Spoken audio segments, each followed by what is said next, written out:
Hey there friends and enemies, JoPa here again, and just a couple days away from the full launch of Marvel Rivals. I'm incredibly stoked about that, but we keep getting new character reveals. Today was Cloak and Dagger, yesterday was Black Widow, so I want to go over both of their kits.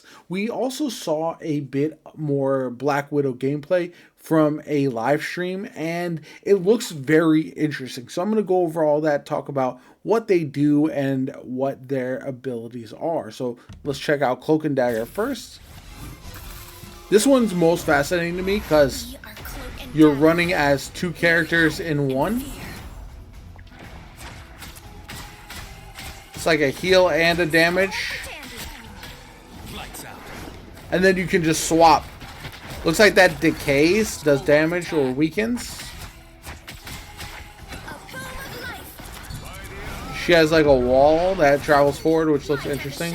Also, the swapping, the hot swapping, I feel like is going to be the best part of their kit as a skill ceiling. So that way, if you are really good with them and you're just constantly swapping using the abilities on cooldown, they could play incredibly well. Okay. So, in case you missed it right there, this wall that Cloak sends out, right here, there, that looks like it blinds, because you can see it now from Star-Lord's point of view. So, it's almost like a flashbang. So, it looks like their abilities are the same, but they do different things. So, Dagger is going to be more healing and buffing your team, whereas Cloak is going to be debuffing, blinding, that kind of stuff, probably more damage. I have a feeling that Cloak players, people who just rely on that, are going to be like the DPS Moiras or the Battle Mercies from Overwatch and just hyper focus on doing damage and not healing enough, but we'll see. Their designs look really, really dope.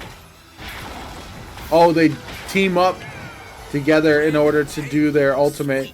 Looks like it's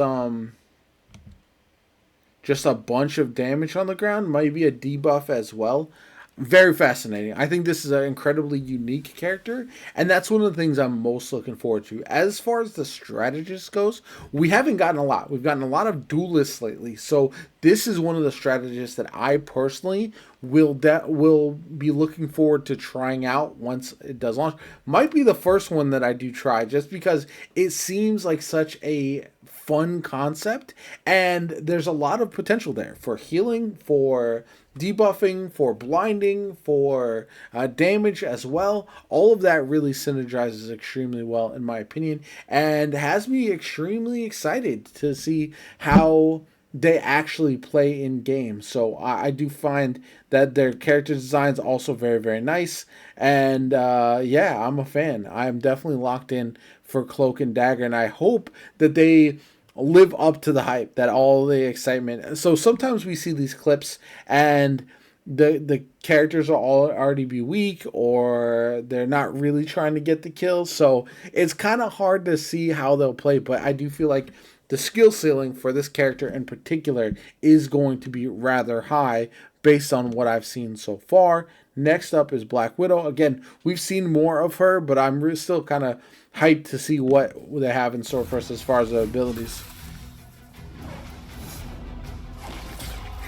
Widow standing by. So she is a sniper.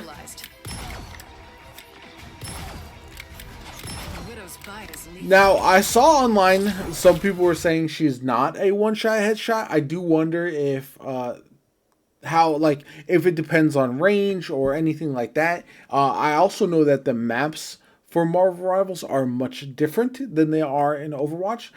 Far less long lanes to just kind of hard peek. So that will play against the sniper type characters like your Hawkeye and Black Widow. I do worry at times about one-shot characters being overpowered, especially on PC. I'm a console gamer, so people don't have as insane aim as they do on PC, especially at long range. So I do feel like this will be a potential issue, but maybe not. We'll have to see how it plays. And it does feel like she has a pretty cool up-close kit as well. You can see here the hip fire, the kickback, the grappling hook into the batons. So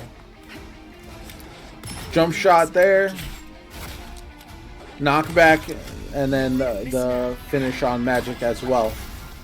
Her ultimate. Yeah, see, look at how all the characters are already weak before she shoots in her ultimate. So the ultimate itself doesn't look like it does a lot of damage. It looks like on Venom goes from about, let's see. Yeah, so he's about a quarter, maybe a third of health. And then he does drop down here to like lose about half of his health from where he's at, a little bit over that. But still, if he was at full health in this particular clip, it would take a lot longer to finish off Venom here than you see in that little part of it. And then same thing with Namor and also Mantis. I feel like they might be at full health. Yeah, it looks like they're not damaged already. So they're at full health, and it drops them under half for both of them, and you're able to clean them up. But again, unless you're all clumped up in one area, the AoE isn't extremely big for that. And also, like I said, if you hit the tank, probably not going to be killing the tank all that easily, especially because I think everyone, if you use that ultimate, is going to focus on Black Widow because they just assume she's going to be trying to get those picks. So I think there are a lot of counters to characters from what I've seen. Obviously, she has her knockback, but I would imagine that if she's close quarters with Iron Fist, she's going to be in trouble because that's just not going to be her playstyle unless you're really, really good. And so I'm very curious to see how this all plays out, how the meta shakes up. Not necessarily for like meta chasing for me personally. I like to mix it up and run like underrated characters in games like this. But I also want to see if there's a lot of variety in team compositions, because it does feel like with 33 characters on the roster, there's no set role queue, and them being far more duelist than there is of any other of the classes, that we'll probably see a interesting combination. You have the characters like Iron Fist who can self-sustain, who can heal, who can overheal with their extra life and stuff like that, and will play almost as a tank type character. Then you've got characters like this who are going to play at range, but depending on what objective you're playing, might be playing a more supporting role, getting those picks rather than playing up close and trying to win the objective depending on what game mode you're playing. I'm just incredibly fascinated. One more character to be revealed as far as their kit goes, and that is going to be Wolverine. I'll check that out tomorrow. I'll probably do a full video just on Wolverine because honestly, one of my favorite characters, and I have a feeling that much like Iron Fist, Wolverine is going to play like a duelist who has tank properties. If I had to imagine, I would think that they're going to be melee focused. I would imagine that there are going to be a lot of healing, maybe higher health, or the like damage resist, something like that. We'll have to see how they implement Wolverine. We also didn't get a chance to see either of the team ups for Black Widow with Hawkeye or Cloak and Dagger. And so again, lots of potential there, and the team ups I think are going to be incredibly exciting to check out.